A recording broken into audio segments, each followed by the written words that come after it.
Good afternoon. Y'all want to come on up and we'll... Good afternoon. I hope you can hear over all the traffic. So we want to say thank you to those of you that have had the opportunity to stop by today. I'm Janice Gilley, Escambia County Administrator, and we want to welcome you to today's groundbreaking ceremony for the new Bellevue Library. Today with me, I have Vice Chairman and County Commissioner Jeff Bergosh. I have West Florida Public Library Director Todd Humble, Escambia County School Board member Kevin Adams, and Escambia County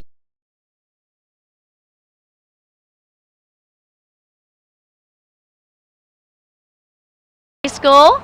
We have lots of 3rd and 4th graders that are the top nonfiction readers at Bellevue Elementary, and we're so thankful to have you all to participate today. We have Michelle White with us. She's the county's coordinator of media services, and library services fall under her. We also have Michelle Brown, who is the media specialist at Bellevue Elementary. So thank you all for joining us. At this time, I'd like to turn it over to Vice Chairman Commissioner Bergosh, who had this dream and this vision, and I'd like him to share with you that journey that he's been on to bring this to fruition. Thank you, Janice. Appreciate that. Thank you so much. Well, what a beautiful day we got today, huh? How about this? It never seems to work out this way, but it probably has something to do with all the students being here. So because you're here today, look at this great weather you brought with you. Thank you so much for doing that. I greatly appreciate it. Thank you, students. Well, District 1 of Escambia County, I'm the commissioner, but prior to that, I was your school board member in District 1. And one of the things that I always wanted to see happen in District 1 was for us to have our own public library. We're the only district of 5 that did not have one. We've got a lot of great schools like Bellevue Elementary, Bellevue Middle, and all the schools in District 1, but we didn't have a public library. So it's been a long, long process. And so there's a lot of folks that worked hard to make sure that we had the funding available and the resources in order to bring this all to fruition. So I want to take a minute to thank the Library Board of Governance. The vision, if you're a Board of Governance member, please raise your hand and be recognized. Thank you. Let's give it up for them. Let's give it up. These folks are in charge of all the libraries, and they make the budgeting decisions, and they set aside enough money for us to be able to get started on this project. And then the county contributed a lot of money as well as District 1, our discretionary funds. So altogether, we spent about $700,000 to buy this 4-acre property. One of the things I like about taking this 4-acre property and doing what we're doing with it is we're taking what was a blighted building that wasn't being used, and we're now going to repurpose it for a good use. Instead of building brand new, we're repurposing. So that's a good thing. The other thing I like about this property is that there's plenty of space. So once we're all done building this brand new library and putting the parking in and the stormwater retention, there's still room, and there's some more things that we're intending to do with this property. So hopefully, eventually, it will be more than just a library. So thank you to the Board of Governance. I want to thank the county's acquisition staff. Cassie Boatwright from Facilities was instrumental. Paul Nobles is no longer with us with the county, but he was instrumental in putting this out to bid. I want to thank Administrator Gilley for her leadership in bringing this one in. It was a long process, but we bought the property. I want to thank Stoa Architects, who have put together really a fantastic design for this library. If you haven't seen the pictures yet, or the renderings, you can go online and you can see a video fly through it. It's going to be amazing. 11,000 square feet. It's going to have meeting rooms, conference rooms, computers, the latest literature for you, places for the community to meet. It's going to be a tremendous, tremendous asset. So thank you to all the county staff. I want to thank my counterparts in the Escambia County School District for supporting this event. Principal Groff, thank you for being here with your students. And I want to thank all the AR points, the top AR point students for being here. This is going to be great. How many of you guys want to help me turn dirt with shovels? Raise your hand if you want to. Okay, I'm looking forward to that. That's actually going to be my favorite part of the ceremony today. But I thank every member of the public that's here today. This 1 year from now, we're going to do a ribbon cutting, and I'm going to tell you, I can't wait to do that. That's going to be an amazing day to walk through. You can't see the vision yet, but a year from now, we will see the vision, and it's going to be an amazing day for Escambia County, for the students, the citizens of District 1. So I thank everyone for being here today, and I would be remiss if I did not thank the next speaker who has put his heart and soul into this project, and I really want you to give it up for him. He is very passionate about libraries, so please give it up for the director, Todd Humble. Thank you, Todd, for being here.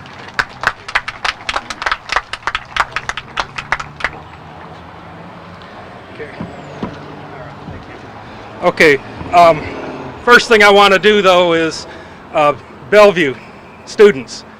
I want to throw you a few things. I want you to answer me what you think. So, first word pops in your head.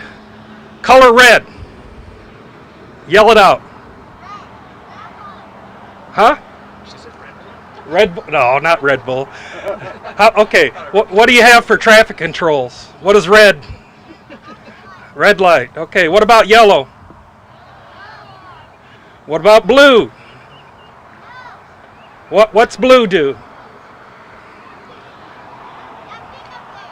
Okay, that thing up there. Well, let me just talk to you a little bit about colors, and then we'll talk about the actual library. So, I think most of you know about 80% of what we perceive in life comes from our vision. And from that vision, we then interpret what it is we're looking at and how we're seeing it. Now, when you think of colors, the ones you see in nature most often are greens and blues. And these colors, they're calming to people. You have nature. When you see green, you become relaxed. You will see a lot of greens and blues in this facility when it is done.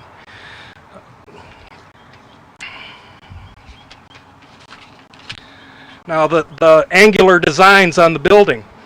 If you think about straight lines, up and down, horizontal, you see the sunset, horizon, straight up and down, you think of strength, sturdiness.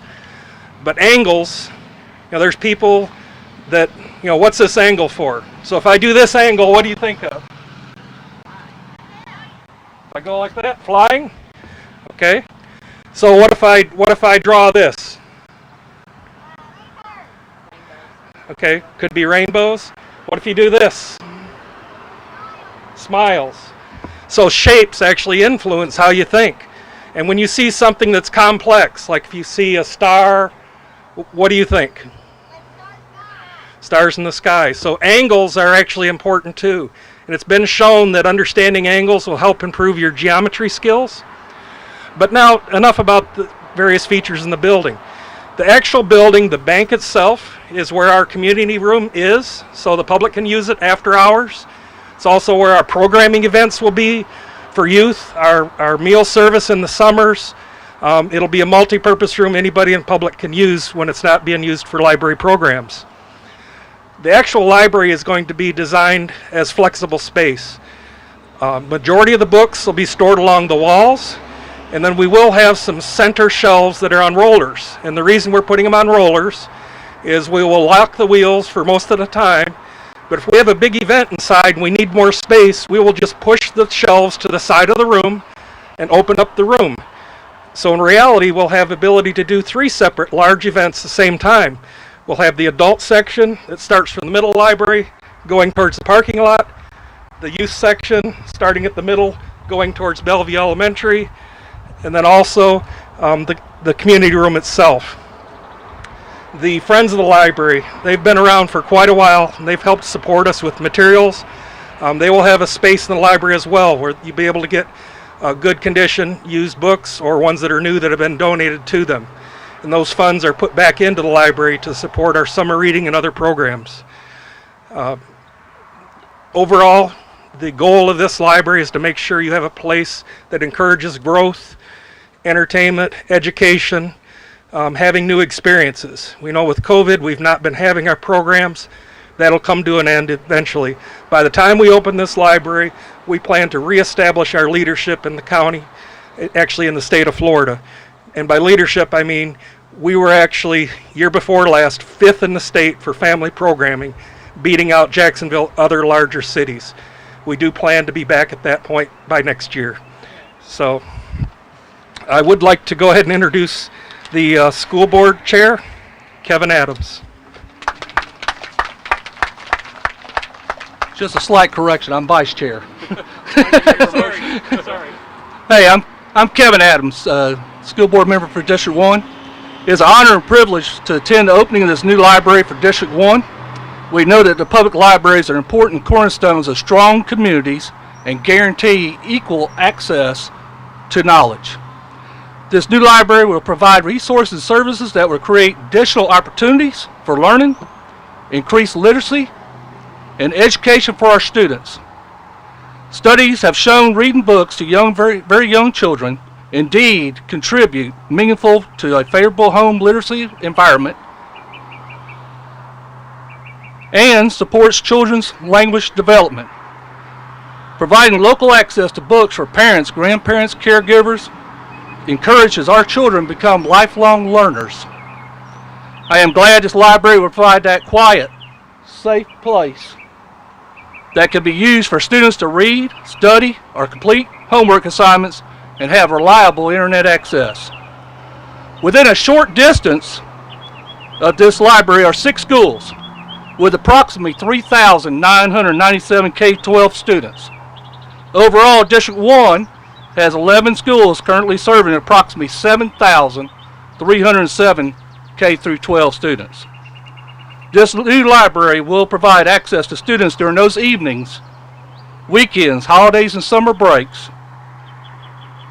The superintendent and the school board congratulate Commissioner Bagosh and his fellow commissioners for providing this valuable resource for our students and the community. Thank you. And with that, I'm going to invite Sheriff Chip Simmons up. Thank you, Kevin. Kevin mentioned a lot about literacy and reading and the values, and that's what I'm here to talk about a little bit about partnerships with the Sheriff's Office and the library and the County Commission, because increased reading and better literacy also leads to better employment, and better employment leads to a reduction in crime. Everyone knows that. These are the things that are important to us as a community. It's not just about the kids, but it's about the kids' parents. It's about the neighborhoods that they grow in. It's about their aunts and uncles. It's about generation after generation. I could talk about generation because years ago, right across the street there, I was in 4th grade. What grade are the kids in? 3rd and 4th. 3rd and 4th grade. I was in that same grade. Loved to read. In fact, me and my 2 friends were in a space club. We didn't have a formal space club, but we were our own space club. So I went to my teacher, Miss Lindsay. I said, Miss Lindsay, I need this book on space travel. And she says, I'm sorry, Chip. I went back, Chip, back then even. And she said, we don't have a book over here, but we may have it at the middle school. Well, the middle school terrorized me because there was just a big open field between the elementary school and the middle school. And middle school students had mustaches. The boys did. And I didn't want to go over there. So I missed the next day of school because I was afraid she was going to send me over there to get this book. She did not. She was nice enough to go and get the book, and they had a partnership. So my point is, partnerships are important. Partnerships between law enforcement, between Board of County Commissioners, between school districts, friends of the library. I cannot thank you guys enough, because everything that we do out here, building libraries, building resource centers, helps with crime. It helps us as we continue to raise our families. It helps so much that, who's familiar with the computer game SimCity?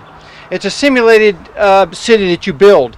And every time you add a library to a community, it raises the culture level of that community. It does that because theoretically it reduces the crime.